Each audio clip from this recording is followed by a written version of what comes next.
How's it going, babes? Good. I feel nice and fresh and all that. You slept in this morning, and so did I. Yeah. I was kind of in and out for a long time. I was very tired. I don't even remember when I woke up the first time, but I woke up here and there because I was coughing. And that wasn't fun. And snoring, too. Oh, my goodness, Bubs. What? Nobody cares about that. You were snoring as well, Bubs, okay? No, I wasn't. Yes, you were. If I wasn't, we would agree that out of the two of us... Okay, you know what? You know what? That's fighting words, Bubs. Well, you haven't even heard what I had to say. What? You maybe make a little bit more noise snoring than I do. Is that true? Bubs! What? Who cares? Nobody cares. Why do you even have to bring it up All anyway? right. I thought you were. Attempt to embellish me. I love you, babes. Now give me a kiss. No. Yeah, because you need one. No. Yeah, because you need one. No, you're not being very nice. Well, that doesn't matter because you need a kiss. No. Yeah, you do. Oh, no. Yeah, no. you do. Yeah, you need a kiss. Why? Because they say it helps to cut down on snoring. So come on, give me a kiss. Fighting hard, Bubs. Oh, tickle one? Tickle one? Tickle one? Okay, ow, tickle two. All right, then give me a kiss so we can certify the truth. Love you, babes. My boyfriend, ladies and gentlemen. A genius. Right. Yes. White F's, that's true. And we both know it. Did you have any dreams last night? I know that we usually do that at the end. But I know. we're already talking about stuff. I think I may have, but I just don't remember. They didn't stick with me. I may have had little ones, but I really can't remember right now. Nice. Yeah. So they're somewhere in the recesses of my mind, but I just can't put it together. Do you ever wonder, babes, if when you die, you're going to have access to those forgotten dreams? No. Okay. I don't think so. I'm not going to be thinking about that. No, but it might be cool to know what you were dreaming about. For all you know, you could have been partying in heaven last night. Oh my goodness. No, I don't know. I'm not sure about that. I have no idea. Wow. Yeah. I don't know. Oh. I was just curious about that, babes. No, I don't think so. I really don't. But, yeah. Very good there, Jaylo. Very good. But, I think I've come to the conclusion where I can accept that there are dreams that I just won't get. Because they're just dreams. They may not even mean anything. There are times I've had dreams about food. Or dreams about, big houses, going on tours of big palaces and houses and things like that.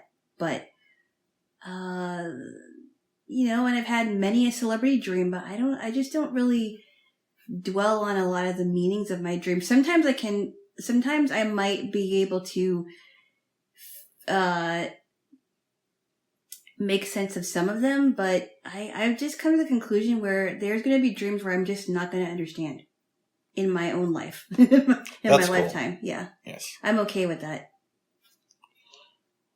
Yeah, I think about that stuff more than you, but we already know that. Yeah. Yes. There are times where I wonder why I dream about a certain person and I'm not even thinking about them, but I don't really dwell on it anyway. That happens to me with people I used to know, so like ex-girlfriends. Yeah. There'll be times in my life where they'll disappear in my dream out of nowhere. Yep. But it'll go on for a little while. Yeah. And that has only started happening really within the last maybe 10 or 11 years. Yeah, I've had dreams about old friends. Old friends are the most that I've dreamt about. Or people that I'm like, I wonder what happened to them. But then I don't really dwell on it. I think it's just like my mind going back to old days, I guess. I don't know. I remember when it started happening, there was this girl. Here we go. What? Here we go. No. This isn't a bad story, babes. Uh-huh. This is probably around 2010, and we had broken up. Was it 2000? It was somewhere around there. I'm being a little bit vague, but it was in that area. I just started dreaming about her a lot for like a couple of months. And I remember being really angry, like, why is she showing up in my dream? I don't need to think about her when I sleep. And then I just realized it is what it is. Mm-hmm. It's not the end of the world that you're seeing this girl. You enjoyed being with her. And because this was like kind of close to our breakup, maybe it was just my mind trying to make sense of it, right? Even though that never happened before with girls. Yeah, maybe also too, like if I have dreams of old friends, it's just a way of, it could be just a way of us dealing with unfinished business that may never be dealt with in our life. Yeah, like I had never had a dream about an ex-girlfriend before this girl. Mm-hmm. At least none that had remained in my mind. Right. And then I just realized, accept the fact that you're dreaming about it. And it's weird. There were some girls I dated and we had bad breakups. But you don't dream about that. And I never have dreamt about them. At least not yet. Or at least not that I remember. Right. Yeah. But maybe it's because, here's the thought. Maybe it's because your feelings toward this girl were more than the other girls. Because you know, she was your first love after all. Correct? See, well, you could say that. Yeah. I mean, I'm assuming that I'm thinking about the same person. I don't know if you are or not.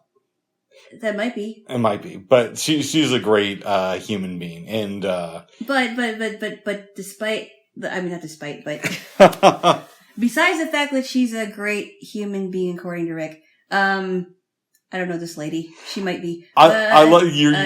She doesn't even live in the same part of the country as we do, babe. She lives on a different right. coast. I was right about the person. But maybe it's because you dreamt about her because your feelings towards her were a lot more intense than other girls. When it's also like I clearly blew that relationship. Yeah. Right? Like there's other relationships before her where you can make the argument, I was a bit of an asshole and I could have done better. It was both of you. Yeah, but this one it's like, no, this is clearly Rick's fault. Yeah, and it's just your way of dealing with it. But you did deal with it. Mm-hmm. You did deal with it. You did apologize to a lot of people that you've hurt, including her, you said. Yes. So did that help that? It did, and then the dreams kind of like, but the dream stopped before I reached out to apologize. Oh, that's good. Yeah. It's just a weird thing. And maybe it's just that with the other girls, I just don't feel that sorry that it ended. I don't know. Maybe it's just because where you were back then, you were in a different place. That's true. And you weren't, those relationships were just superficial relationships and they didn't really mean anything. I think I've been in relationships before and after that have had significance on my life, mm-hmm. even before meeting you. So I don't know. It's that type of stuff is always tricky. But I think I've only had a dream about one ex-boyfriend in my life. But I think it's either because of unfinished business. Well, actually, no, I take that back. Mm-hmm. The business I had with him was finished because I got to have closure from that. And I wonder if I was dreaming about it because maybe he had some unfinished business. It's weird. I wasn't like full on in a relationship with one girl that I dated, but we went out a few times and it looked like it could possibly be hidden in that direction. Yeah. And then she ended up dying. Oh, okay. And you kind of know the one. Yeah. And this was like a couple years before the one with the girl who I started having the dreams about. Yeah. And I think about that girl sometimes and the things that she missed out on in life, not just being my girlfriend, but that's, of course, the biggest thing. Oh, my goodness. But I don't think I've ever seen her in a dream. Well, maybe that's good. Yeah, and it was kind of abrupt the way things ended because obviously. And you would not have known. Dying in your 20s is always an abrupt thing. And you didn't know that was going to happen. No. And you also didn't know where her life was going to go after that. And, yeah. And again, we weren't in a full-on relationship, but we had gone out on some dates, and it possibly was heading in that direction. Like we could have been, an item. Right. But most of the dreams that I've had were just with, just old friends. Yeah. And some of them have dealt with like, oh, well, what could have happened if we did get together? But it was like, it's in my own life that never happened. It never even had a chance to happen. You know where my mind just went, babes? What? Kind of away from dreams. Yeah. Is I just started thinking, how many people do I know who have had somebody die in their arms? That has, I can't, I mean. And I know a few.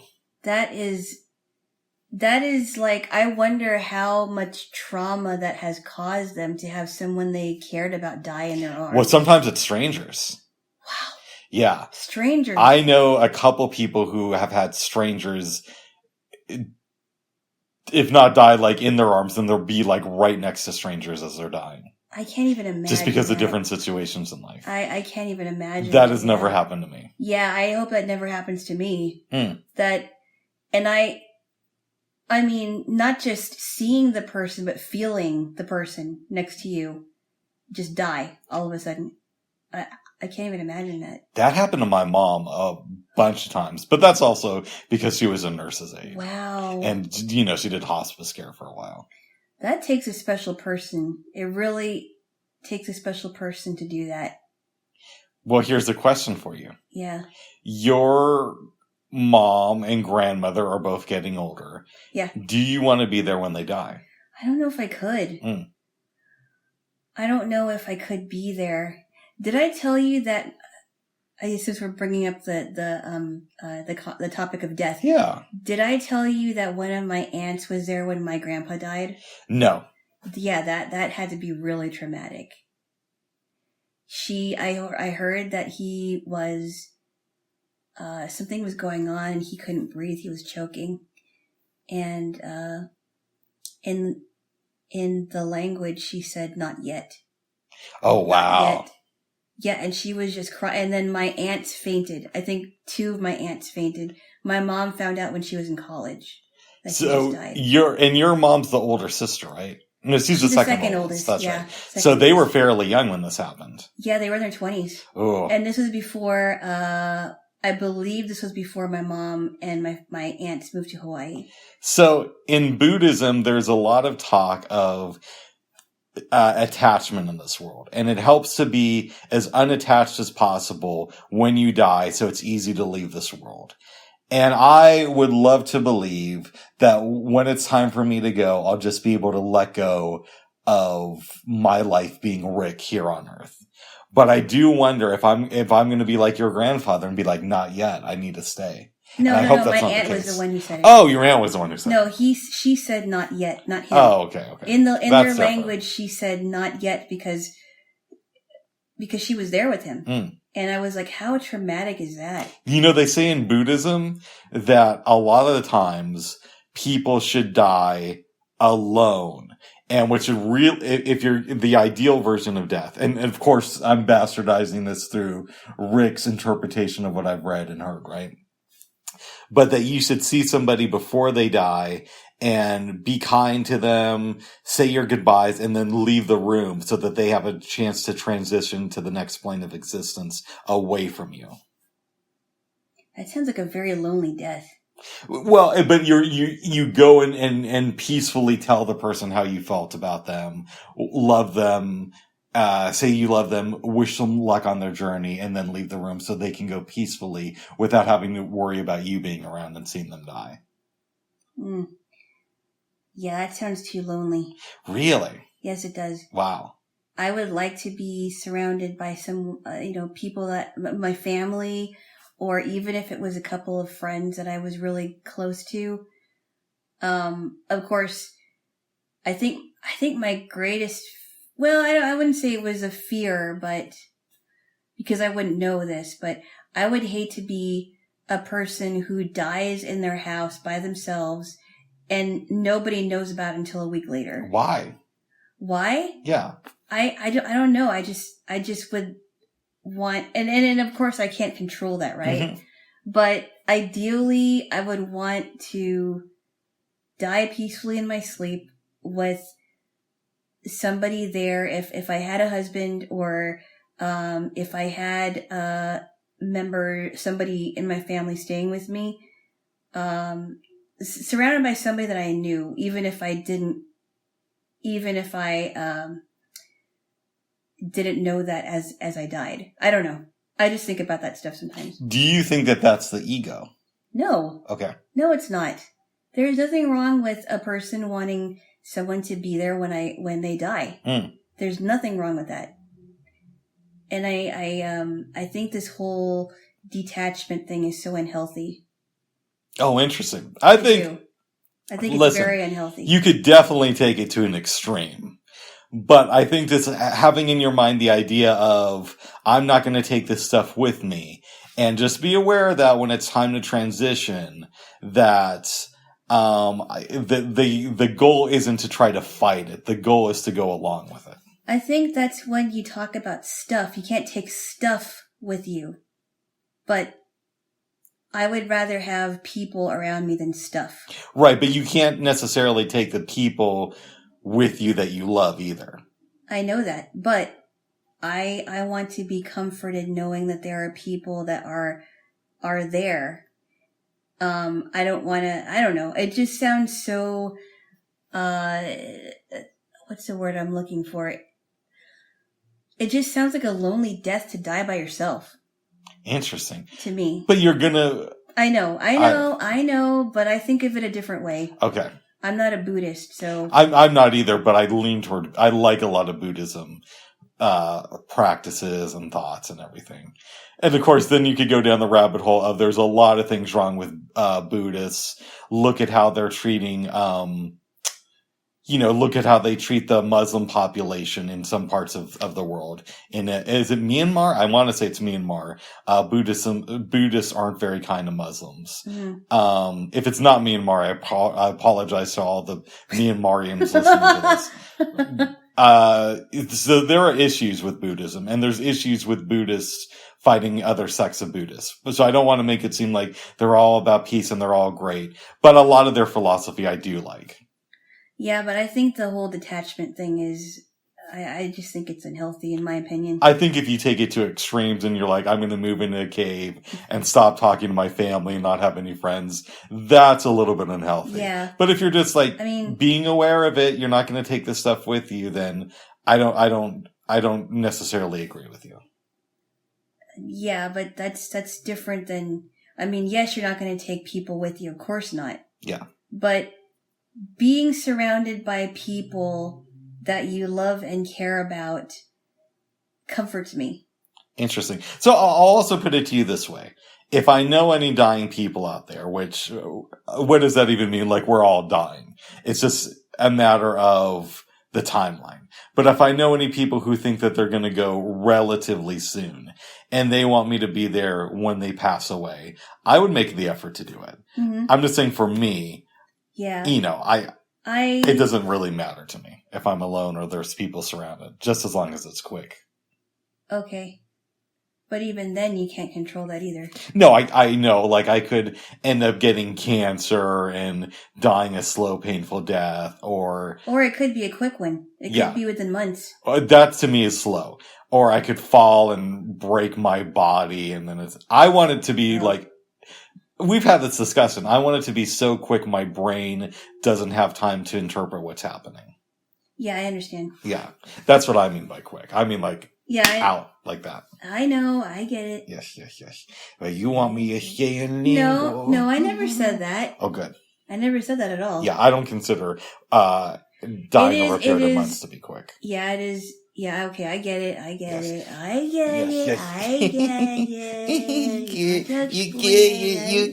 it. I love you, you get it. Okay. You silly. I love you, you get it. Jaylo. Well, anyway, we had a fun day yesterday, didn't we? We did. Yes. So you paused there. No. Before we made dinner, what did we do after doing this? Did we just hang out? We had some lunch. Oh yeah, that's right. We had the leftover chicken and the leftover bread. Yes. Which it tasted a little bit better when they were cooked a little longer. It had a time to rest in the flavors. It had a time to rest. And the chicken was really nicely marinated after it was resting in the fridge. Mm-hmm. I had to clean up because I made a floury mess on the counter and the which I knew that was going to happen, and the baking soda really did help. Yes. And so I was able to peel the remaining stuff off of it and wipe it down with a rag and get all that stuff cleared out. And we started making dinner about 2:30ish. And we didn't get done making it until like 5:30. I know. Well, because I was using my hand blender, and I was in the process of blending at least 2 cups of vegetables, and then my blender stopped because it got too hot. Yeah. And I was like, and then so I was checking it. I set an alarm for 10 minutes and another 10 minutes, and it was still really hot. And I'm like, I really don't think it's gonna. And so I tried it again, and it wasn't working. So I was like, I think we're just gonna have to put the rest of it in there and cook it down and see what happens. I do really wish that you had a regular blender. Yeah. And not one of those cheap ones, but it's weird. Like, you don't have to go the Magic Bullet $500 blender. Yeah, because that's insane. Right. But I heard that it was good. But you could get a blender that's like $150 and is almost as good. Mm-hmm. So I have 2 KitchenAid blenders. One is a hand one, and the other one is just a regular blender. Mm-hmm. And the regular one costs around $150. And I read plenty of reviews on it, and they all said this isn't as good as, I believe the Magic Bullet at the time was $500. Yes. But they said it's about 85% of the way there. Wow. And so you don't have to buy the top products, but you can still buy something that's reasonably priced, and that works. Well, I heard, not just from you, but KitchenAid products are just really, really durable. And I do like some KitchenAid stuff. Yeah. And I heard KitchenAid. Wow. I'm sorry. That might be turkeys, but keep going. No, that's chicken, Bubs. Oh, good. Turkeys gobble. Okay, good. Anyway, KitchenAid. I heard their mixers are good and their blenders are good, as we've talked about. What other KitchenAid products do you have? Well, I have those 2, and then I have my stand mixer. Right. And that's KitchenAid. And then I really, as you know, because I've discussed it here, I really like Cuisinart products. Oh yeah, I heard really good things about their blenders too. I don't know about their blenders. I've heard okay things about those, but I love my food processor, as you know. I think they you can make soups in those too, right? You can to an extent, but they really don't like you to do too many liquidy things in there because it could get a little bit complicated with the motor. Oh, right. Most people, when they make soups, they'll either do it in the blender, the regular one, or they'll use a hand one. Yeah. Okay. So I think I was thinking about Cuisinart blenders where you can actually there is a soup feature on it. There probably is. Yeah. I know that they have blenders. I never got one of theirs. Okay. Yeah. But you can just use your KitchenAid one because it works just the same. Yes. But I would recommend investing in one of those products. Yes. Because I know that you've had issues with the past making smoothies with yours. Like the fruits will still be like really Well, I think it's because solid. I didn't have them blended for that long. So that was my problem. That was my fault. Yeah, but you'll usually blend for like 5 minutes and they still won't be. What? What? Stop making fun of my product, bud. Sorry, babes. I didn't know. No, it was my fault. Okay. It was my fault because I'm the one that should be blending them longer. With a regular blender, you typically can stop before the 5-minute mark and have pretty good stuff. Yeah. Yes. But I still love you, babes. Okay. You feel insulted? No. Okay. It was just annoying that you had to point that out. Always a commentary. I know kitchen stuff pretty well, so. Not 100%. There's some shame in my game, but for the most part, I'm on point. There is shame in your game. I don't know. It's just, anyway. Always a commentary. Well, it's valuable. Or always the commentator. Babes. You gotta stop it now. No, I don't think so, but I love you anyways. I love you too, but whatever. You don't have to qualify it. I don't have to what? You don't have to qualify by saying but. You know. And then adding something. If you're going to say I love you too. Whatever. Or if you're going to say that, I love you too. But sometimes it's hard because you're just such a genius. All right, give me a kiss now. Yeah, because you need a cockiness kiss. Is not attractive, bub. I know, but you need a kiss right now. No. Yeah, you do. Why? Because you do. Because you're upset. No. And you need a kiss. This is we're dedicating this kiss to your blender too. What? Yeah, we're dedicating this kiss to your blender. So, babes,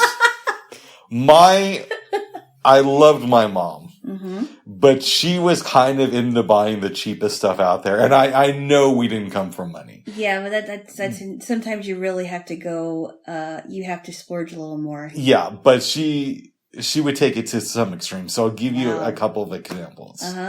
She bought a TV and within and it was like one of those show TVs, so it was used a lot. Oh. This is in the 90s. Yeah. So like a couple months after we bought it, it started going staticky all the time. Oh no. And my mom refused to get rid of this TV. We had it for, I want to say close to 5 years. What? And like every couple of minutes it would just go like really, really staticky. That's insane. She didn't even get it fixed? Nope. We had a TV that was built in the 1970s. Oh, jeez. In the 90s that one of her boyfriends got her. Oh. And we had to stop using it because it started burning when you would keep it on. Oh, no. It was this huge TV, but my mom didn't want to get rid of it for a really long time. Is it one of those TVs that you have to get like one of those boxes with a dial on it? It was something like that, yeah. It was huge. My grandma had like a super old TV that was like, yeah. So, but another thing she did is I said to my mom, you know, I really need a food processor and a blender and I'm going to save up to get those things. And she's like, oh no, honey, I found one online and I'm going to send it to you and it's going to work perfectly. But you never know with these things. So. Oh no. I get it. Yeah. And the food processor just, oh no, I get it and I try to use it as a blender. But the thing was, you actually had to hold it while it was blending. And this wasn't a hand blender. This is a regular thing. But you had to hold it onto the thing as you were blending it. Oh, no. Onto the base of it. Really? Or when it blended. And even then, it barely blended. That's insane. Yeah. And then she'd call me every once in a while. Well, how do you like your blender, honey? And I didn't have the heart to tell her. Yeah. What did you do? Did you throw it out? I threw it out. You can't use stuff like that. I mean, okay, wait. So your food processor had a blending feature? She said, I found a food processor and it's a blender and it's only $20. And right then I'm just like, $20? Oh. No, it has to be more than $100 at least. For a food processor alone, I wouldn't get anything under $100. I know people like to save money and everybody's struggling, but this is really something that you kind of want to save up for. I would agree. Yeah. You have to have enough money to buy a good quality blender, even if it isn't $500. And a good quality food processor. Like, I'm sure you can combine those things, but if you are going to, they have to be a little bit high priced. It's the same thing with instruments. Yeah. You can't get a dinky guitar that is like, $100. Yeah. Well, yeah. Or at least under $100. Under $100. You can't get like a flute at a pawn shop that's not even worth, you know. I remember going to a pawn shop, Bubs. I remember going to a pawn shop with my parents, and I had to look for a flute because something happened to the one I was using. I forgot what it was. Anyway, it didn't work, and I'm like, I can't use this thing. I'm thinking if you were my mom's daughter, she would buy you a $5 flute and then be a little bit shocked that you weren't playing it. Yeah, my dad, for one Christmas, he got me my first flute, and it was a Gemeinhardt, and that's the guy that he got it from at the music store said that it was and it was a good quality flute until somebody broke it. Mm-hmm. But my dad was not somebody that would just get me a dinky flute. Nice. And Gamein Hearts were big in the 70s. And when I had it worked just fine. Granted, it wasn't like as high quality as my Muramatsu now, but it was a flute that actually worked. It got the job done. Yes, you don't always need to buy the most expensive thing. But No. what I'm saying is there's a middle ground. Yeah. You have to, I mean, when it comes to instruments, you really need to buy something that's a good quality. Just in life in general, there's a middle ground. Yes. Don't always go buy the thing that seems like it's the cheapest thing, because 9 times out of 10, you're going to be paying more money. Right. And my mom never really learned that lesson. Yeah. And sometimes with instruments, there is a process to how you find the instrument that's good for you. Yeah. Yeah. So here's the question, babes. Yeah. Has one of your relatives ever bought you something and it's just a shitty product, but you don't know how to break it to them because they were so insistent that they got a great deal? No, I don't think I've ever had that problem, but they think about that stuff. You know, They wouldn't just give me like really horrible pairs of jeans, like somebody just cut the holes out of it, and Did I ever tell you this story, babes? What? My mom wanted to buy me a cell phone, so I already had a cell phone. Yeah. But my mom was a little bit dingy, and I said, oh, Mom, I have my cell phone, it works fine. And she's like, and this was this was a cheap product that I had, but it lasted a long time. Yeah. So let me give a little bit of a backstory, actually. So in 2009, I was a camp counselor. Yep. Right? And I needed a cell phone because there's kids back then, they had cell phones, all that stuff. Yeah. Uh-huh. I go to Verizon and get one that's on like a prepaid plan. Yeah. And they say, all right, this cell phone is like $20 and it only has like a 3-month warranty, whatever. Uh-huh. That cell phone ended up lasting me for like 7 years. Nice. And yeah, I remember that. You told me about that. Yes. It was super durable. I would throw it across the room. I'd bang it up. But for real, that thing was great. The battery life at the end was still awesome. Yep. It worked great. And it just so happened it fell out of my pocket one day and broke. Oh, Ironically, I was supposed to go and meet a girl for a date. And I wasn't sure if we were going to connect. We actually did connect for the date. Yeah. And then I found out that she was in the church. But that's a story for another time. Uh-oh. But my mom died in 2015.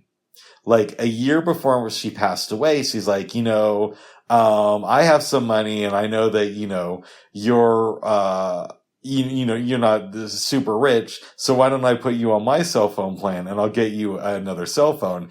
And my mom also didn't always pay bills on time. Yeah.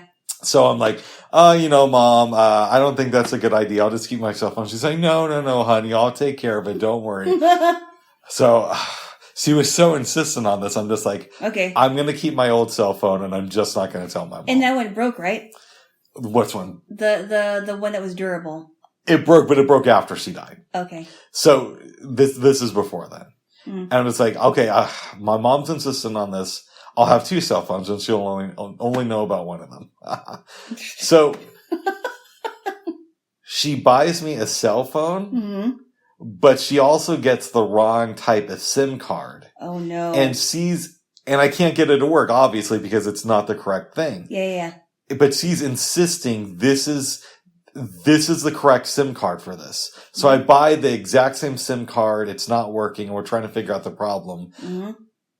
I eventually have to go to the cell phone store to get a new one. Oh no. And it took us hours to figure out the problem, that it was a SIM card thing. Yeah. Wow. She just did not like paying attention to little details. That is, the SIM card is a really big thing. You have to make sure it's the right SIM card. And before you think I'm just ragging on my mom, she had plenty of great qualities and she bought me something. So she's a great human being. No, you know what? What's You're like, yeah, you're great. I love her and obsessed with her. Oh, Bubs. I wish she was still alive, all that stuff. No, I can honestly tell you. What's up?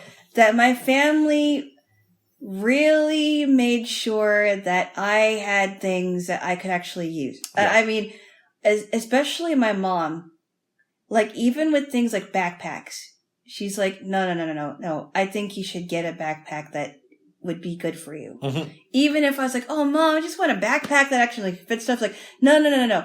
I want you to have a backpack that's nice for a lady and stuff that you can actually use it for. Use stuff.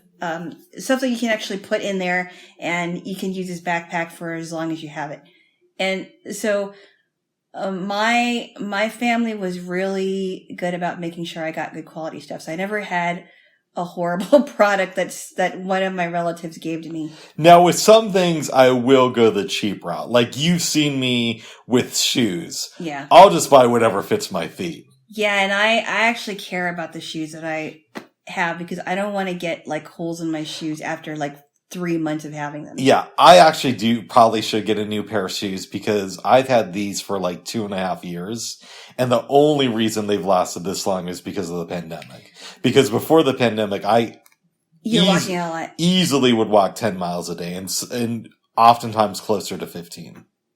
Yeah. And that's changed. Have you ever thought that maybe you should take care of shoes more because you actually need them and you want at least a couple pairs of durable shoes? That's a good point there, Jaylo. Because you are a walking man. You like walking a lot. Yes. You should have at least 2 pairs of durable shoes. Ones that, and maybe even a pair of boots for the winter because you want to keep your feet warm.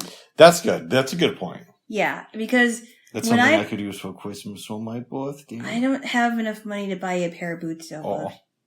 I really don't. They can be really expensive. Yeah, okay, then just get me the luxury apartment and we'll call it good.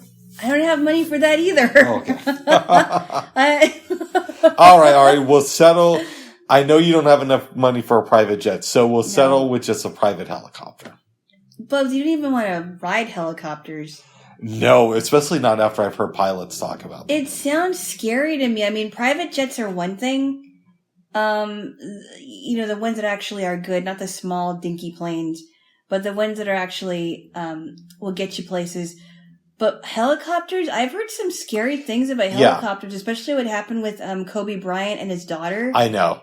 That scares me. Well, when I was hanging out with that pilot in, when was this, 2017? The one with the Cessna? Yeah, really cool guy. Yeah. When we were out in Boulder, we were hanging out around all these planes, and then somebody came to fly a helicopter, and I was asking him about it, and I said, oh, I'm sure you could just, like, fly a helicopter. And he's like, no, that requires a whole nother field of training.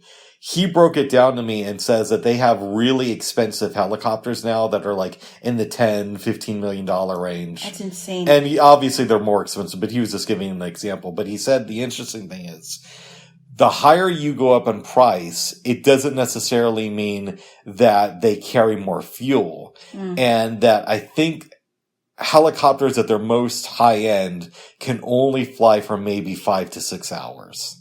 That's crazy. Yeah. Because planes can fly longer than that. I think there's some planes that can stay in the air as much as 18 hours. Oh, yeah. I believe it because when my aunt and uncle were flying from Washington to Manila. I mean, I think they have to fly over for to Vancouver, Canada, or whatever.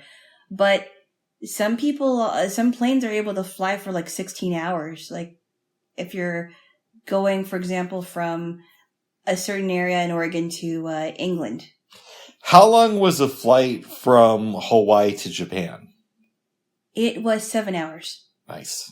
And then we had to have a 8-hour layover in Tokyo, and we flew from Tokyo to Manila in 3 hours. Okay. But had we been flying from Hawaii to the Philippines, it might have taken us 10 hours.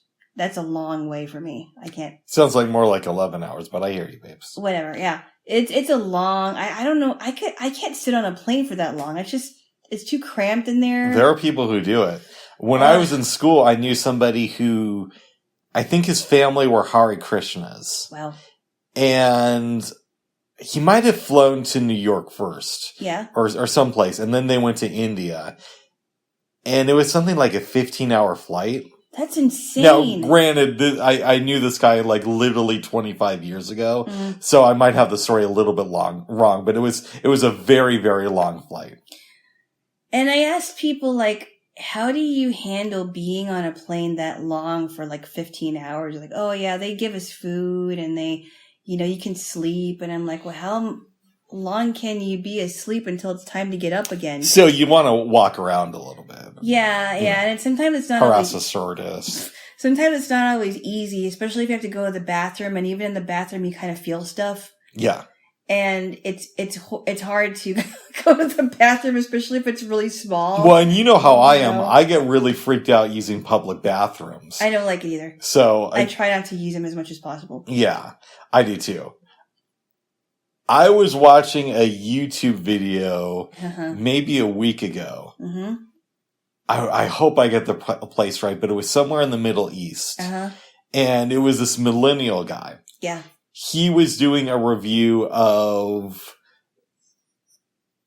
like the highest priced service on one airline. And I don't remember the airline's name. And I should, but I just don't. And he was saying this was a really bad experience, blah, blah, blah. And this video is supposed to be a review of it, but he says, I'm not going to talk about everything in this video. Yeah. What went wrong with this plane ride. So I'm going to post about it in the next video. And it was on the way to the Middle East? It was somewhere, he was going from some spot in the Middle East to another spot in that area. Okay. But I just remember thinking to myself, you're saying that this is a review, but you're also saying you're not going to review everything in this video. You're just going to tell us that the experience sucks. Well, did he even explain it? No, he said, I'm going to explain it in the next video. Oh. He said there's something wrong with the staff, and we're going to go into that in a future video. Okay. And that's kind of the reason I don't like YouTube, is because so many things are misleading. Like, I would have loved to hear his full thoughts on it, and it was a 20-minute video. Wow, and he didn't talk about it at all? He did, but he was just like, there was something wrong with the staff. I'm going to go into that later. Okay. And my whole thing is, YouTube does that type of stuff a lot where their videos will be misleading. Well, isn't it dependent on the person who's actually posting the video? I know, babes, but I'm saying when I search for videos on YouTube, a lot of the titles are misleading. Uh-oh. And I don't like that. And we've talked about this before, but the other thing I hate, especially as a blind person, is because I look for tutorials a lot. And a lot of times it's just some asshole playing music. I hate that. And I'm sure they're doing stuff that would be helpful if I was a visual learner, but I'm a blind dude. Yeah, I like things audio. Yeah. And, I love cooking shows, and I like cooking shows where the cook is more descriptive. I've gotten to the point now, babes, where if I click on a tutorial and there's just music and no actual talking, I'll always press thumbs down on the video. I get it, yeah. Yeah. Yeah, because I would imagine that even a sighted person would be interested in hearing the person talk. Did I tell you, babes, about the thing I saw like a couple weeks before my mom died on YouTube? What's that? So I bought this, I know we talked about cheap versus expensive products. But I bought this Windows phone for like $40. Wow. And the reason I did it was because they had a SIM card feature in it. And it was only $40, so I wasn't going to. It's not too bad. And at the time I was doing okay in life. Yeah. I know it makes it sound like I'm doing horrible now. But And anyways, I had heard that they had a text-to-speech software for it. Oh, cool. But I didn't know how to use it. Yep. So I Googled text-to-speech on Windows Phone. Mm-hmm. I find a tutorial, and it's somebody doing it with music. Oh, my goodness. And doing it visually. So not only did I press the thumbs down, but I wrote in the comment, this is really unhelpful. You're claiming that that this is a screen reader tutorial. But how is a blind person supposed to follow this video if you're playing music instead of actually talking about the product? That's a good point. Yeah. Because you think that if it was text-to-speech, you'd actually hear the text-to-speech. Well, you think that the person would actually describe what they're doing. Yeah, exactly. But that point ended up being mute because a year later, I think Windows got out of the mobile space. Oh, okay. Yeah. And again, it was a $40 phone, so. That's okay. Who gives you a shit? Oh my goodness. I love you, babes. Now give me a kiss. Why? Because you've never been kissed before. Neither have I. I just did. Well, then I've never been kissed before. And You were the one who initiated the last one. All right, well then I'm just initiating this one. Okay.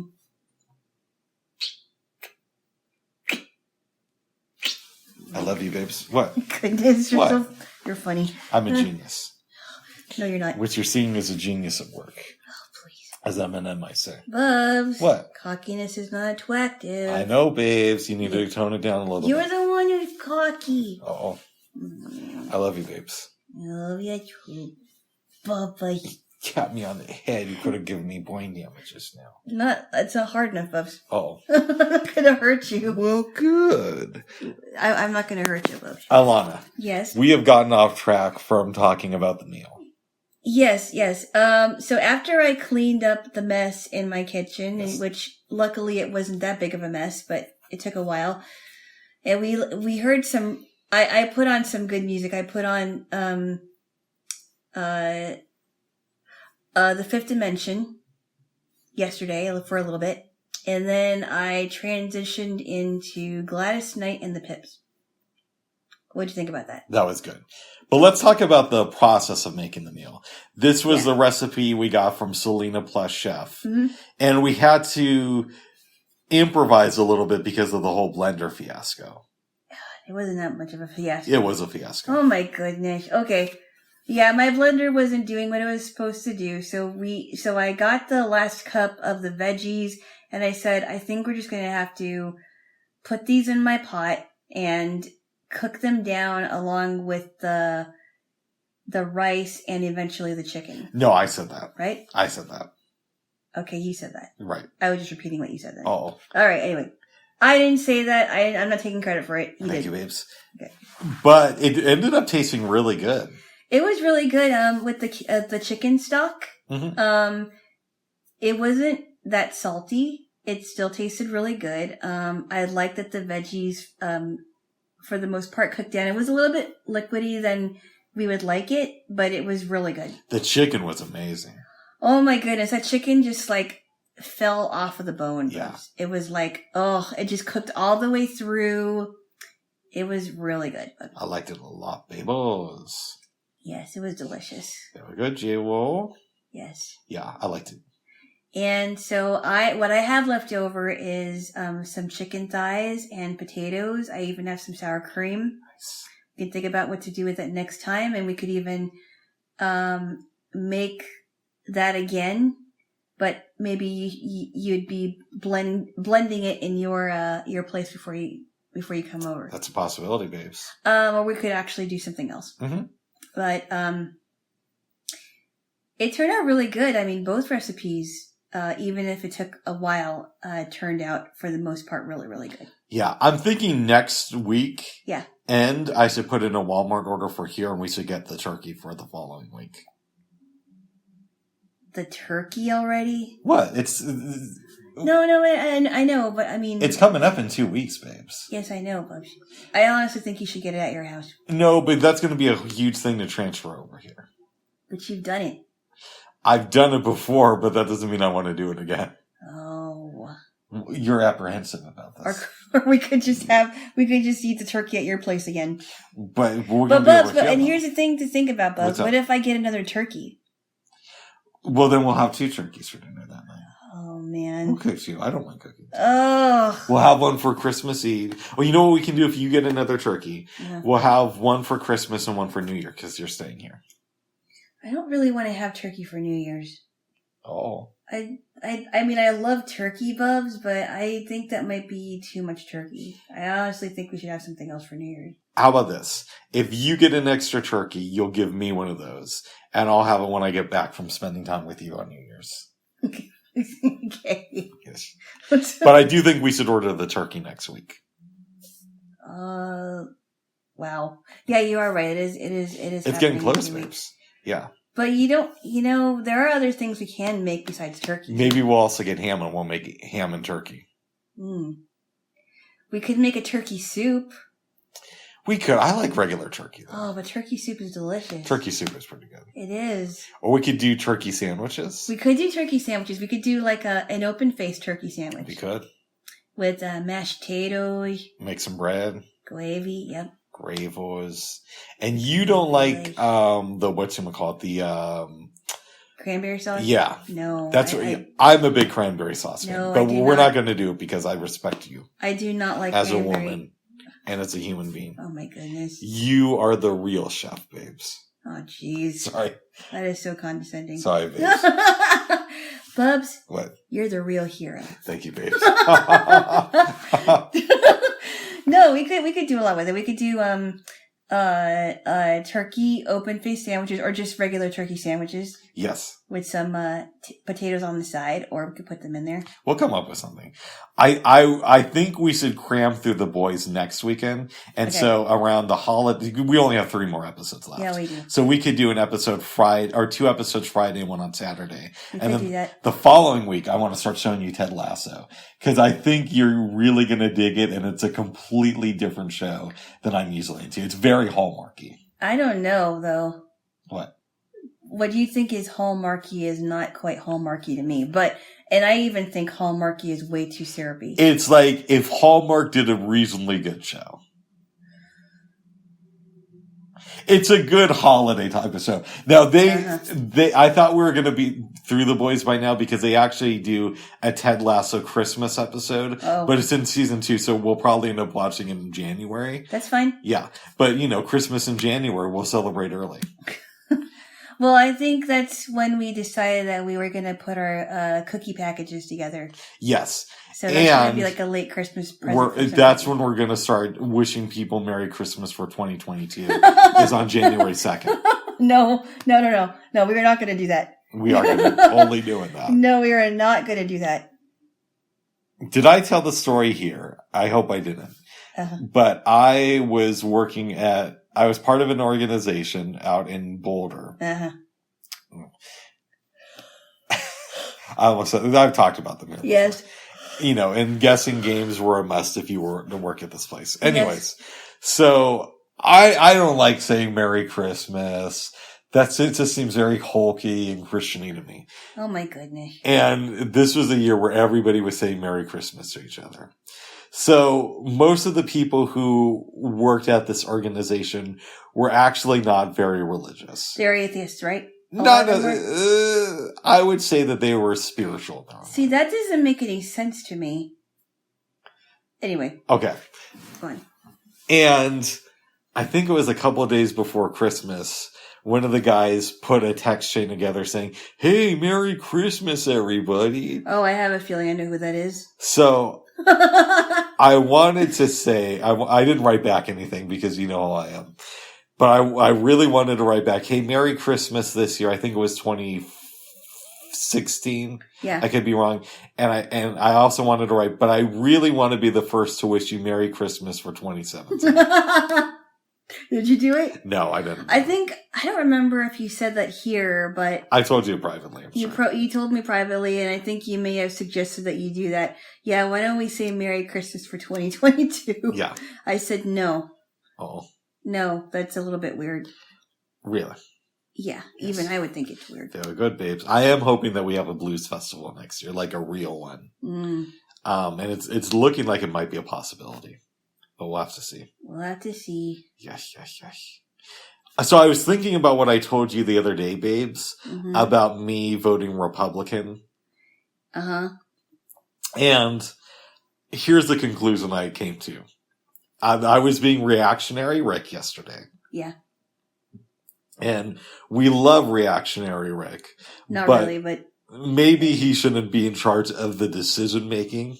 Maybe he should just be a consultant. So I think the conclusion I came to is I'm not going to vote in 2022 or 2024. Okay. Yes. Well, I'll do the voting then. Oh. Okay. Well, I'm not going to give you my ballot because that would be illegal.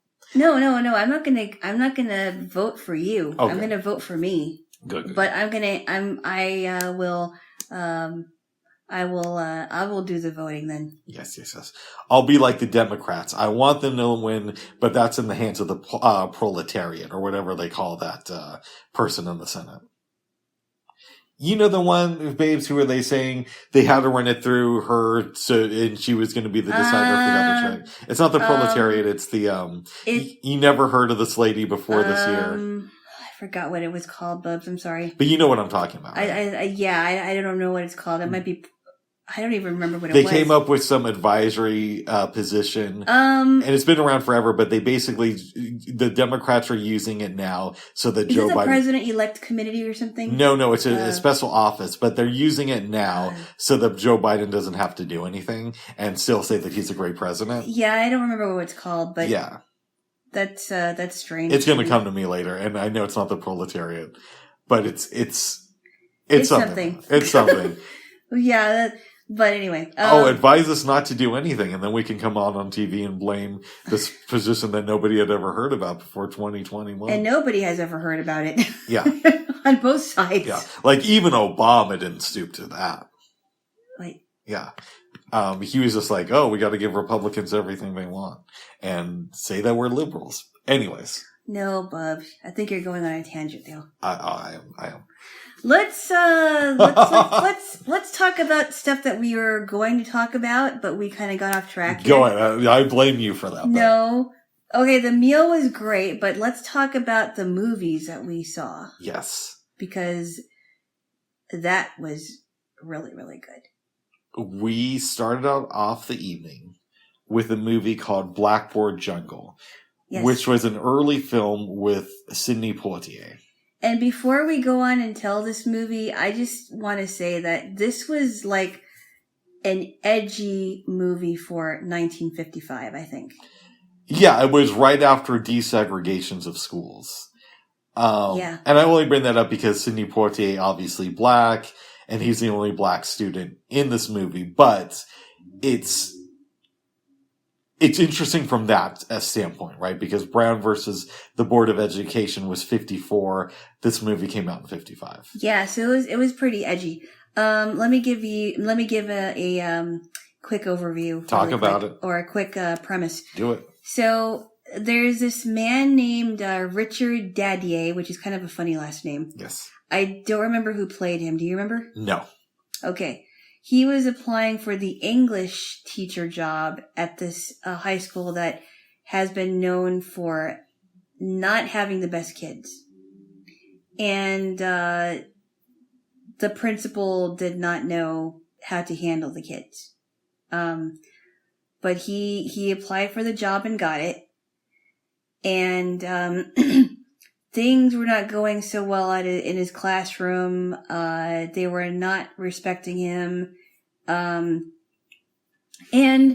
Sidney Poitier, who played Mr. Miller, I forgot what his first name was one of the kids that he thought, this guy is acting up.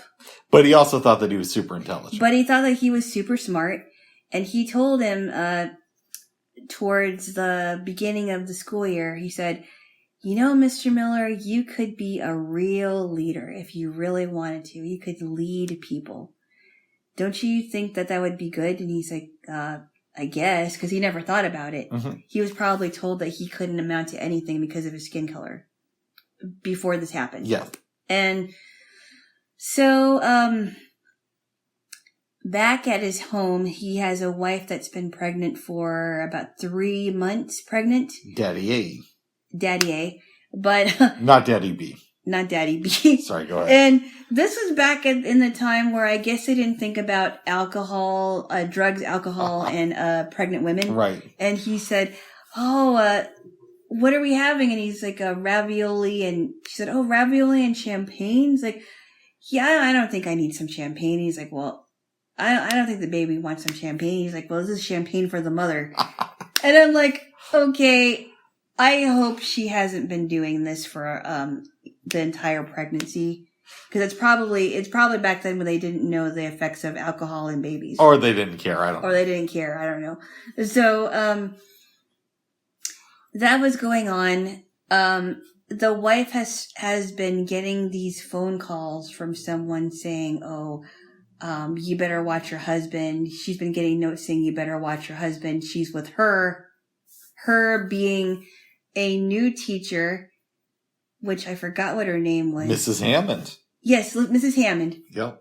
Miss Hammond. Yep. Lois Hammond. That's what her name was. And she's been wearing back in the day, they were considered revealing outfits. Yeah, by the way, it was not revealing at all. It was in 1955. No, and even in movies from that era, I've seen outfits on women that were more revealing. Really? Yes. In like the 1930s? In the 1930s and the 50s. So It wasn't any... Today it would just be like, oh yeah, a teacher... Of course a teacher could wear that. Yeah. Yeah.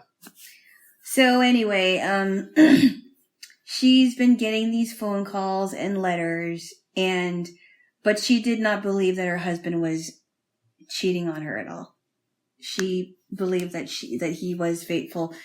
Meanwhile, he's getting into problems with these kids. He came home beaten up, really, really bad, and he thought about actually leaving the school and going somewhere else. Could you continue, please? Okay. Eventually, it comes time for a Christmas play, and Sidney Poitier Mr. Miller is participating in this, and he's starting to come around, but the other kids have some issues. The wife gets a call saying he's with her right now because Daddy had to stay late at the school, obviously. Mm-hmm.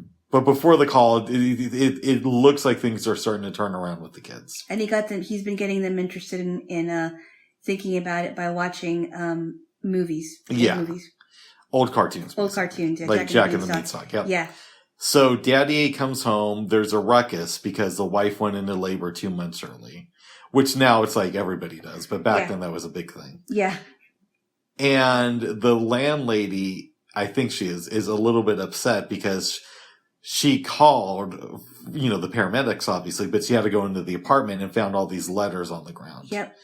So Daddy goes to the hospital and the doctor's like, he asked the doctor, well, is my kid going to survive? He's like, I don't know. We'll know in a couple of days. 3 and 4 days. Yeah, we'll find out. And it's just very matter of fact. Disconnected from it. And it's just saying, your wife has some trauma. Something's wrong with her. I guess you can go and see her if you want. Today it's like they'll give you definite answers. Yeah. Yeah. He is understandably upset. And his tone for the kids kind of changes. Yeah. One day he's in the classroom and everybody's giving back their papers for the tests, except for this one kid named West. Artie West. He's one of the kids that never really came around, and he was getting into trouble and all kinds of stuff. Now, flashback earlier in the movie, there was a scene where Daddy is using some strong language, racial slurs basically in the classroom, but he's not doing it like, hey, I love using racial slurs. He's doing it to prove a point. Yeah, he was teaching a lesson. And this was a different time in history too. Yes. But West had reported this to the administration. Daddy thought it was Sidney Poitier at the time. Right. He puts together in the scene after his kid's born and he's back in the classroom. Oh, this is West who did this. And West isn't showing me his handwriting because he knows I'm going to put it together. Yep. That it was him who was harassing my wife. Yep. They end up getting into a fight. Daddy escorts Wes and another student to the principal's That was office. a funny scene. Yeah, and that's basically close to the end of the movie, but there's a scene later on where Sidney Poitier and Daddy are walking outside of the building. And Daddy had brought up this idea of, if you don't quit, I won't quit on you. And it's near the end of the school year. Yeah. And Daddy is like, well, you can leave now. And Sidney Poitier is like, well, we got to keep our deal. Yeah, we made a pact. Yeah, and that's I'm not going to quit. Basically the end of the movie. That reminded me. the kid survived. That reminded me. Everybody's happy. Everybody's happy. That reminded me. We're all thrilled. Bubs. We are. Go ahead. What did it remind you of? That reminded me of the ending of To Sir with Love. Mm. Because Sidney Poitier is now the teacher, and he thought about giving up on these kids. Yes. And he said, well, I guess you're going to leave. And he's like, nope, I'm going to stay here. I enjoyed this movie. Yeah. But there were a few things, parts of it that felt very heavy-handed to me. Right. Like, Daddy A, at one point, before he gets beat up by the students early in the movie, is at a bar with one of his colleagues who does math. And by this time, they already know that the kids are wild. Yeah. The math teacher starts talking about how I'm going to bring in all my records. Yeah. And they're very obscure, most of them. And I've spent 15 years collecting them. But I'm really going to show the kids some of my art. And then what do the kids do? They break all his records. But you know that that's going to happen. Yeah. And it's like, why would you put, and we're kind of laughing at this because you're like, yeah, I don't think I should bring my most prized record. Like, maybe start by bringing, like, a record you know that you can replace easily. In front of all these kids who you know are trouble. And the phonograph breaks, too. Yeah. Yeah, you don't want to bring a phonograph with your records that are actually... There's stuff like that. I think the thing with the wife is, like, would a kid really harass this dude's wife? Not if they're really stupid. Yeah. And they can get caught. Because they can get caught. No. And why would he care about what the wife thinks? Yeah. I did like this movie, though. But stuff like that took me out of it a little bit. Yeah, why would he care about what the wife thinks? And if he really wanted to get to the teacher, he would deal with the teacher and not his wife. Because who would do that? I'd give this movie a 7. I would too. Yeah, the acting was really good in it. It was very good. I like that they touched on racial slurs. It was a little bit,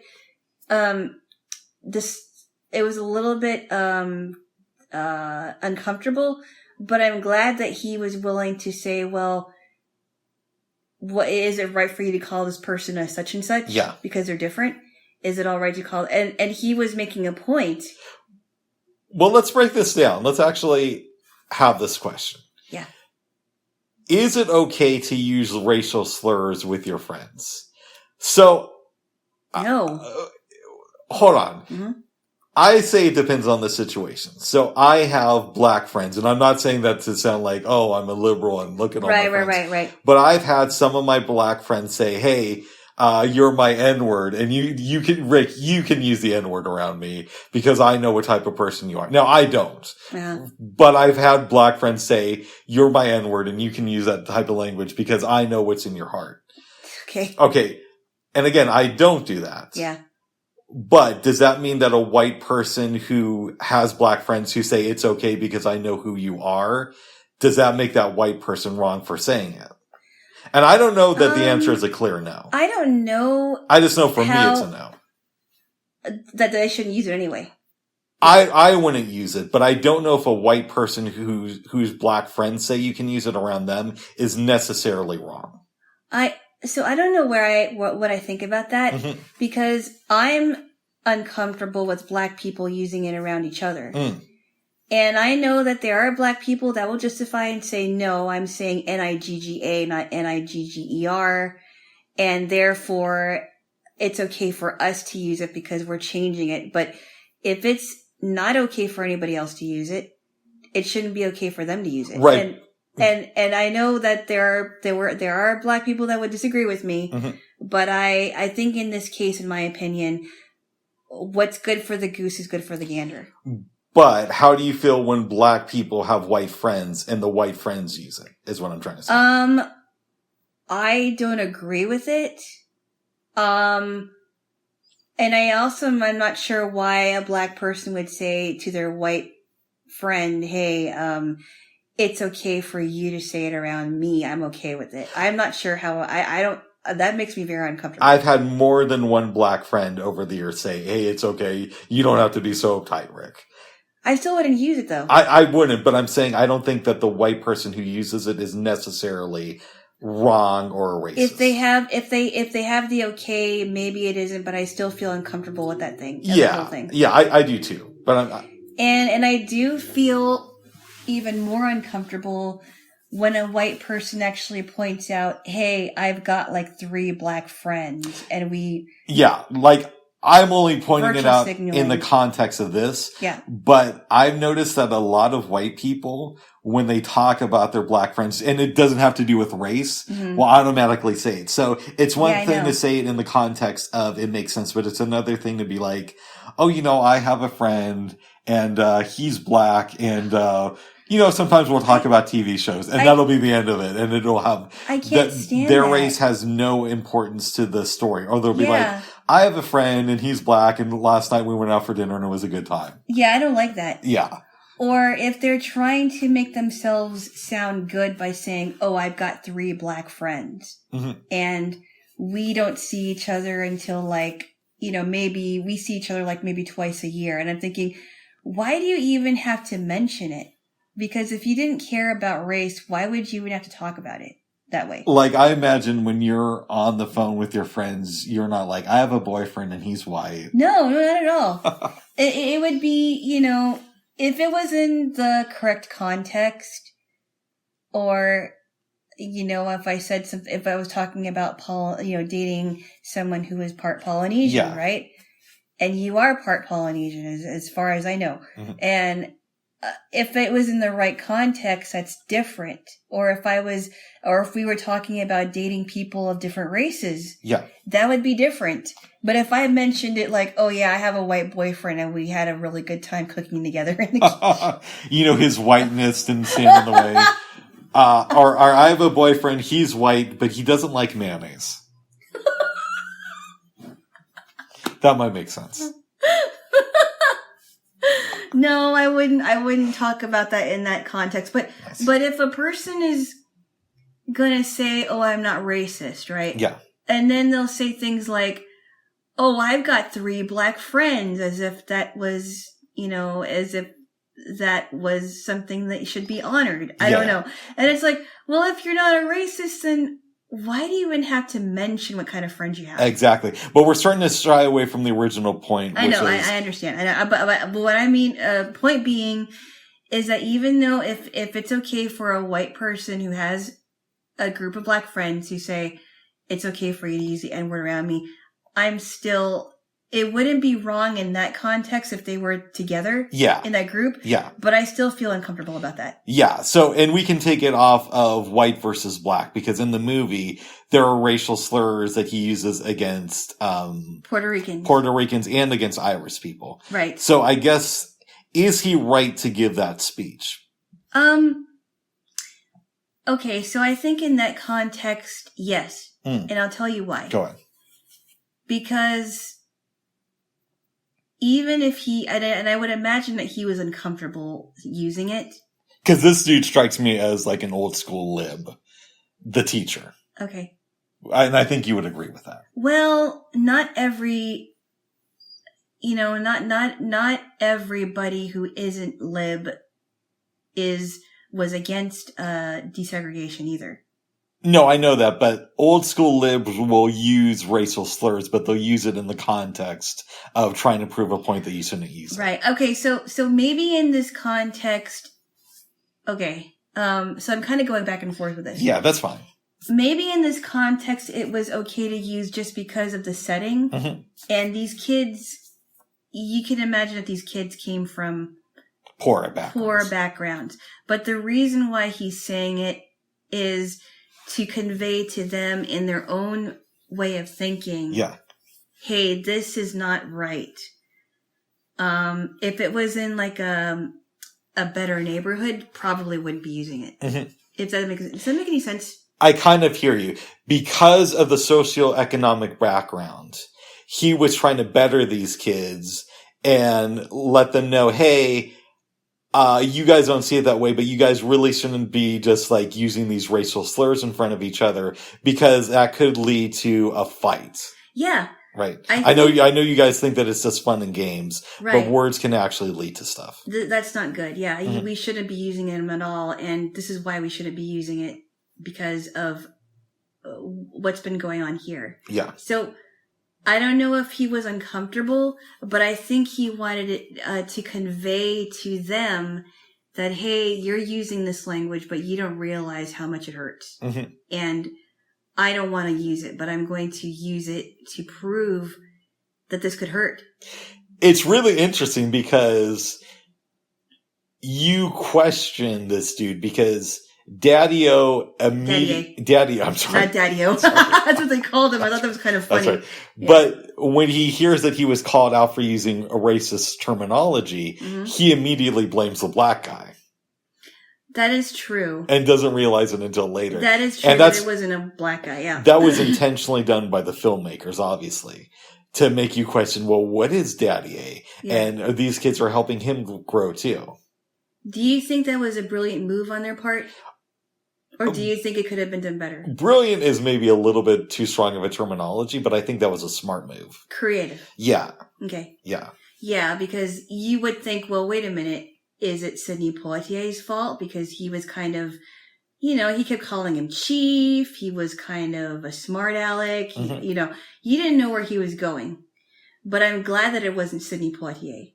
I'm glad that it was somebody else. And for real, it would have been very easy to make Sidney Poitier the bad guy in this time because of how white America viewed black people. Mm-hmm. And I'm glad that they didn't do that. No, I'm glad. I'm glad that it turned out that Sidney Poitier was one of the students that was helping take these guys down, and making sure that the teacher was okay because he got cut up. And even one of the kids said, "Oh, you're cut pretty bad. We're gonna make sure you get to the doctor." Yes. And Sidney Poitier was one of the heroes in the story. So I'm glad that turned out the way it did. Now, Poitier gets flack. Yeah. For always being the good guy. Uh-huh. Right. And I haven't seen every film of his, but the ones that we still talk about today, he's like the, the black guy who always does the right thing. Uh-huh. And some people say that he does unrealistic portrayals because of that. But you also got to remember the time when Sidney Poitier was coming up as an actor was very different from now. Yeah. So I think that's a little bit unfair for people to criticize him by today's standards. I was very impressed by, his interview, one of his interviews that he did with Oprah, and he seemed like really a very, very smart guy, very intelligent. And I think he said something to the point along the lines of not just being good, but being better. Yeah. And in the audience, it really resonated with the audience, and he wanted to better himself, even if he did come from humble beginnings. I think he came from Coney Island. Is it Coney Island or was it I think it was Jamaica. Jamaica. I could be wrong with that. Yeah. But I don't think he came to the U.S. until he was around 8. Yeah, but he struck me as being very, very intelligent, very articulate. He had a lot of good things to say about his wife and his daughters and all the accomplishments he had in acting, and he struck me as a really interesting person. And he directed movies for a while. Which movies did he direct? I don't know all of them, but he did some movie with your buddy Bill Cosby in the 70s. But he also, I forgot the name of it, but he also did Stir Crazy, the Richard Pryor, Gene Wilder movie. Oh, wow. And apparently, from what I've heard, him and Richard Pryor did not get along. Really? Yeah, it had nothing to do with race, obviously, but it was because Richard Pryor was so drugged up that he would barely come to set half the time. That makes sense. And they shot, if you know the movie, they shot most of it in an actual prison in, I want to say, Arizona. Really? Yeah. Wow. Yeah, that would make sense. Mm-hmm. That would make sense. So they didn't get along for the filming of Stir Crazy. That's what I've heard, yeah. Wow. Because Sidney Poitier wants to make a movie, and Richard Pryor just wants to do drugs all day. Yeah. That makes a lot of sense. Mm-hmm. Yeah. You got to read that New Yorker piece that they did on Richard Pryor back in, I want to say, 1973. It's really good. Mm. Yeah. Interesting. Or it was somewhere in the 70s, but... Yeah, it was interesting hearing an interview with his daughter, Rain Pryor. I forgot what show it was. And she said that he didn't know what kind of person he was going to be. I could believe that. Yeah, and I'm like, wow. Yes. I would not want to grow up with a dad like that, where you just don't know what kind of a person you're gonna wake up to or come home to. It's yeah. Yes. Yes. Well, good. Good. Jaylo. Mm-hmm. Would you recommend Blackboard Jungle to your family? And if so, what is your elevator pitch? I don't have an elevator. Give me an elevator pitch, babes. No. Okay, would you recommend it to your family? Well, okay. I guess my elevator pitch is if you really want to see a possible portrayal of a school that was not desegregated, how it was ran. That was not segregated. I'm sorry, that was not segregated. If you want to see a portrayal of a school in the 50s that was not segregated and how it should be ran, watch this movie. It's kind of like Dangerous Minds of the 1950s. Yes. But you would recommend it to your family? Yes, I would. Nice there, Jaylo. That's right. And then it was almost like Lean on Me in a way. Except Lean on Me was a lot more intense. Yeah. Yeah. I would compare it to Dangerous Minds. I guess it would be like Dangerous Minds. Yeah, you're right. Yes. You're right. Jaylo, you have been reading more of Tune-In. Yes, I have. And as a result, you have read about this movie that the Beatles used to go and see called The Girl Can't Help It. Yes. Because there was some footage of some live performances. Mm-hmm. And you heard some music by Little Richard, which was fantastic. And the music was good anyway in the movie. There was some good music in it. I liked Jane Mansfield in the movie, who played Georgiana, aka Jerry Jordan. Yeah, so as a result of you reading about it, you suggested, why don't we watch it this weekend? Yeah. It was good. It's not streaming anywhere, but I found it someplace in my closet. Yes. And I've never watched it before. Yep. I wasn't sure how this. I was kind of thinking, is this going to be a really bad movie? Or because it is a musical and it's not one that you've heard about, like The Sound of Music or My Fair Lady. No. But I enjoyed this film a lot. It's not my favorite movie. It definitely has issues, but it's a strong 7. I wouldn't think of it as quite a classic. No. Like My Fair Lady and The Sound of Music. But it's worth watching. But it's really funny. Yeah. There was some super funny parts in it. Like, remember when Jerry was talking? Why don't you give a quick overview? I'll make it quick. About this. One thing, you know how I feel about this. They kind of break the fourth wall at the beginning of the movie. But it worked. Oh, you mean when the guy was explaining what was going on? Yeah. That's what the fourth wall is? Yes. Okay. He's talking to the audience. All right. But it worked. It did. So basically, it starts off, what's Homeboy's name? The record producer? The manager dude? What was his name? Something, Mr. Miller. I forgot what the name of what his first name was. Just like your buddy, Sidney Poitier. Right. We see another Mr. Miller. Right. And he's kind of down and out. He's successful, but he's not at the top of his game anymore. He gets a call from the mobster named. His name was Fats. What's his last name? Something with an M. Fats, I forgot what We'll just call him Fats. His name was Fats. Yeah. And Fats has a girlfriend that he wants to become a big time musician. Yeah. He's going to marry this girl. So Miller doesn't want to do it at first, but then he sees Jane Mansfield, who plays Jerry or Georgina. Or Georgiana. Georgiana. Yeah.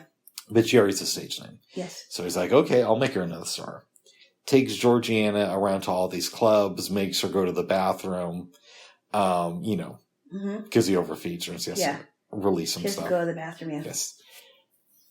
And it's so funny because at one point he tells her, if anybody asks you anything, just say, ask my agent. Yep. And she does that to an extreme, which is great. At one point, she actually does have to use the bathroom for real. Yeah. And she's walking, and some guy comes up to her, and she says something, and she's like, "Oh no, I improvise. Ask my agent." And it turns out that Mr. Miller's finding out about this girl and that she can cook. Yeah, and clean, and she wants a family, all that stuff. Yep.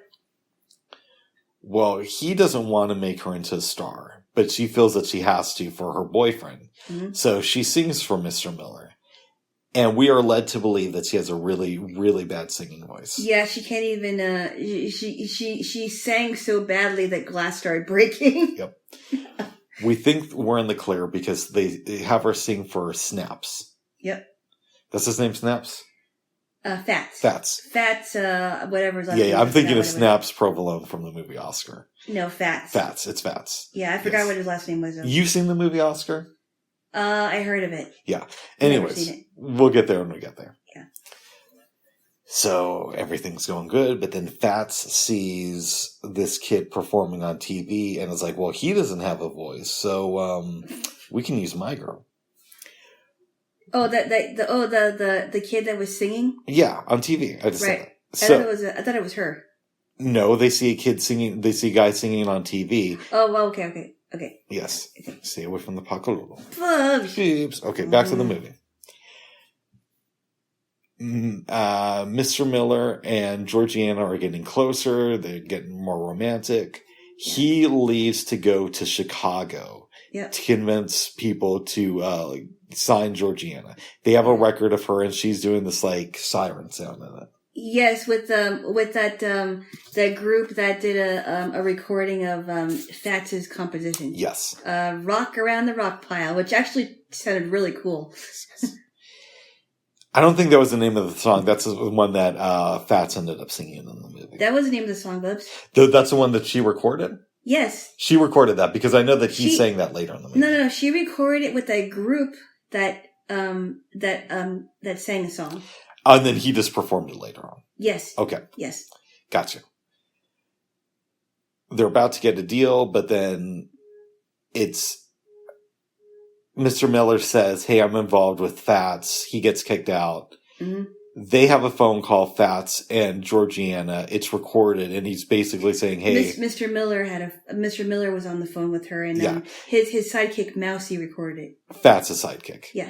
And Mr. Miller's just like, tonight, baby, I want to get freaky. No, with he you. Didn't say that. He said, I'm going to fly back tomorrow. And she says, I wish you were here. And then he's like, tomorrow, baby, I want to No, that's not what he said. Okay. It was close enough. This is 1956. I know. They're ahead of the time. Bitch. And, Mousy edited it. Yes. Okay. So, Fats takes over the jukebox industry. Your girl starts to become a star. She's going to get married to Fats, but he realizes that he doesn't want to marry a celebrity anymore. Mm-hmm. Ends up singing this gig after talking to your man, Mr. Miller. And Mr. Miller's like, hey. I'm in love with Georgiana. Yeah. And then Fats is like, well, this is great. I'll be your best man. Yeah. Runs from the cops, ends up singing a song, and then the movie closes with your girl Georgianne coming out with the kids, and Mr. Miller, and then Fats coming out, and they're like, "Oh, you're our uncle, we love Uncle you." Fats, yeah. The movie ends. Jane Mansfield still has her head for now, and everybody's happy. And if you wonder what that's a reference to, Google Jane Mansfield stuff. Oh my goodness! So they were really good in this movie. Yes. Yes. And Olivia from Law and Order SVU got to keep the head. I don't know if that's true. Case in point, Mariska Hargitay was her daughter. Yes. Riding in the back. All right. All right, babes. Right. Enough of this vulgarity. Whatevs. Yes. And that's this insensitive joke. Yeah, I don't appreciate that. I don't think you should joke about daughters and mothers like that. I am pro-daughter and I am pro-mother, as you know. No, you're not. Yes, I am. Well, you're not pro-parenting, but okay, let's talk about the movie, babes.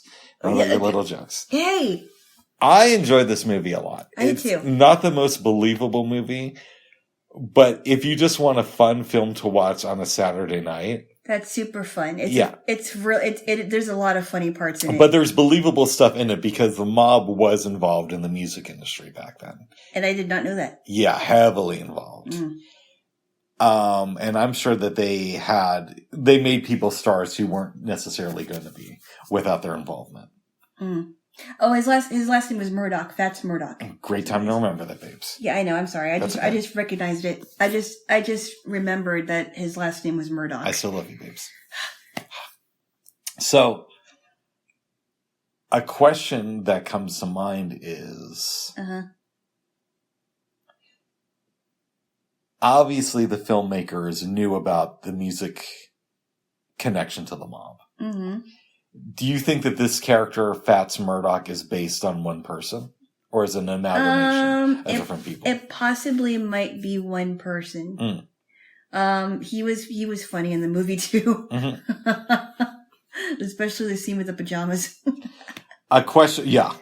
But a question I have for you, a follow-up, is what do you think the music industry would have looked like without the mob's involvement? I don't know. I really do not know anything enough history about the mob and the music industry. You should read some books on it. It's fascinating. Really? Yeah. What book would you recommend? There's a couple, but I think actually a good starting place, even though it's not specifically about this issue, is a Kitty Kelly book that's a biography on Frank Sinatra called His Way. Oh, wait, actually, I did hear stories about Frank Sinatra and that it's possible that he may have been involved in the mob. I heard about that. He definitely had ties to the mob. I think would be a better way to put it. Not necessarily involved in the mob, but ties. Yeah. And then I also heard that back in I don't even remember when he debuted. Was it the 50s or something? One time he was arrested for adultery. He was arrested as early as the 30s for adultery. The 30s, 1938. Yeah, I heard about that. Morris Levy was a mobster who bankrolled your man, Tommy James. And Tommy James talks about him in his book. Yeah. Yeah, I remember you told me. There's other books too, but those are a good starting place. Wow. Yeah. Yeah. I do wonder what our music industry would look like without their involvement. I don't know. And we could say the mob is a generic term, right? So as we move forward, you have people like Suge Knight, who started Death Row Records, who had strong gang ties. Yes. So it goes to popular music of the old days, but it also goes into hip hop. In some ways it also goes into rock music because the mob, it changes from decade to decade. It basically just means nefarious characters who are involved in the music industry. Yeah. So when we watched this movie, I didn't realize the mob was involved in the music industry. And then you mentioned Frank Sinatra and I'm like, oh, wait a minute. I did hear he had some ties to the mob. So, but I don't know enough about that part of history, of music history. It messed with him getting a gambling license because I believe Frank Sinatra wanted to open up a casino in the 80s. And obviously the mob was involved with the building of Las Vegas. But by this point they had been moved out and Las Vegas wanted to clean up its image a little bit more. Frank Sinatra applied for a gambling license so he could help run a casino. Yeah. And I don't remember how it ended, but I know that there were some issues with him doing that. But His Way, I think, is on Bard. Wow. Or at the very least on Bard. So. And you know who wrote My Way for Frank Sinatra, right? I did. No, you didn't. Oh. It was Paul Anka. Paul Anka. Helped. Yeah, Paul Anka wrote a lot of songs for people, apparently. Yes. Yeah. I came up with the lyrics, I did it thy way. Thy way. And he says, why don't we switch it to my way? That helped the song out a lot. Yeah. Yes. Sounds like a song of pride to me. Oh. Well, he helped out, so. Uh-oh. The pride comes from him, not from me. Oh my goodness. And I got screwed out of the publicity. Oh yet again. I did not help write My Way. That was a joke. Okay. What does Georgiana in this movie teach us about the illusion of success? Which is something that I'm fascinated by. So I got so I don't know if you caught this, but it seemed to me like she had a lot of stars in her eyes. Mm-hmm. She was very naive about, the business and how it really is with the mob and music. Yeah. Because for all I know, she was only dating Fats Murdoch because of his power, and didn't really realize how deep he was into the mob. But she knew something was up, but she didn't know the full extent of it. But she seemed like, she just seemed like her head was in the clouds and there were stars in her eyes. And there's a scene in this movie I love, where she's taking Mr. Murdoch to go see Fats. Yeah. And she's like, oh, this house is very special to him. A lot of his friends have died there. But don't worry, he has new carpeting. And I'm thinking, oh, that's because he probably killed them. Yeah. And then one part when they're having a picnic on the beach, right? Right after that, yeah. And then he's like, what was that? He's like, oh, don't worry. That was just a boat. That was just a boat. And it was actually a guy that was shooting birds. That's what it sounded like. Yeah. Yes. And she was talking about how she would cook for her brothers for Thanksgiving. And this is after their mom died. And she's like, oh yeah, they were big eaters. Yes. And she was talking about, and he was commenting on, how good her cooking was. And she's like, he said, I wouldn't think that you were the type of person that would be domestic because of how she's dressed, mm-hmm. how she carries herself. I'm guessing that she probably looked like a floozy back in the day. For that version of time. For that version of time, she was a floozy, right? That's what she looked like. But what she really wanted to do was to be a mom and a wife. That's right. Yeah. Yes. And she wanted to cook for Mr. Miller. Yes, yes. And she just seemed like a relatively nice lady. But it was just so funny. I don't know. It was a fun movie. It was a fun movie, yeah. Would you recommend this film to anybody in your family? And if so, what is your elevator pitch? It's time to get on the elevator. No. Oh. No, I guess it would be, it's, if you want to watch a fun musical that may have, that does address the mob in music, but it's also a comedy, then this is what you should watch. Nice. It worked. It really did. I would give it a 7 at least. I'd say a 7. Yeah. That's fair. Yeah. Which film did you like more, this or Blackboard Jungle? You know what? They were a different type. They both were different types of movies, but I think I liked them both. Yeah. But they were different from each other. And they were only released like a year apart. Yes. Mm-hmm. This one was a more of a fun movie, but the Blackboard Jungle really made you think about race relations and things like that. Very good, babes. Yeah. And it was very edgy for 1955. Yes. Is there anything else you want to say about these movies? No, go watch it. Yep. Very good. Good cinema. Do you have any self-love practices you plan to do this week? I'm not into the self-love thing, but... Oh. But there is something that I do need to keep in mind, because there is some purchases I need to make this week. I'm gonna be birthday boy. Yeah, I gotta make a purchase for my birthday boy, whatever it is. Boy. I am thinking about pending opportunities that may be coming up for the both of us or even one of us. Mm-hmm. And I'm okay with whatever happens. Let's just say this without giving all the details away. Right.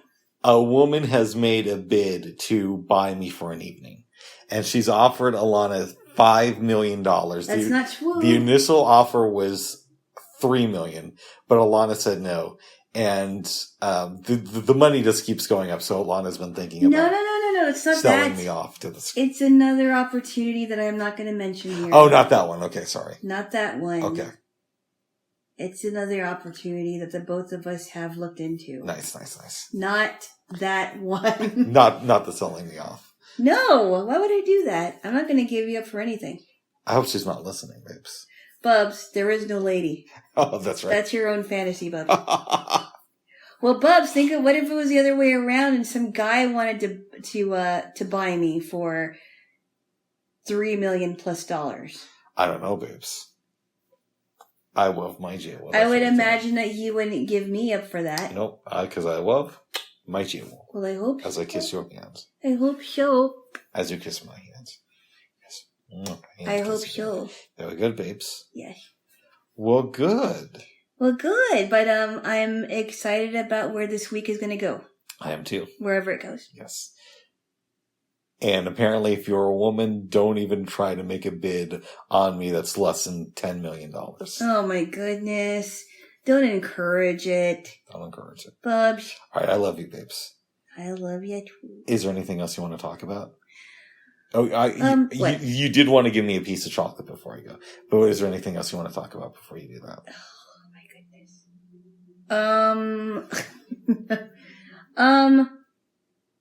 No, I don't think so. Nice. I think we talked about a number of things. Very good, babes. Yes. All right, well then give me a kiss. And we'll wrap this up. Okay.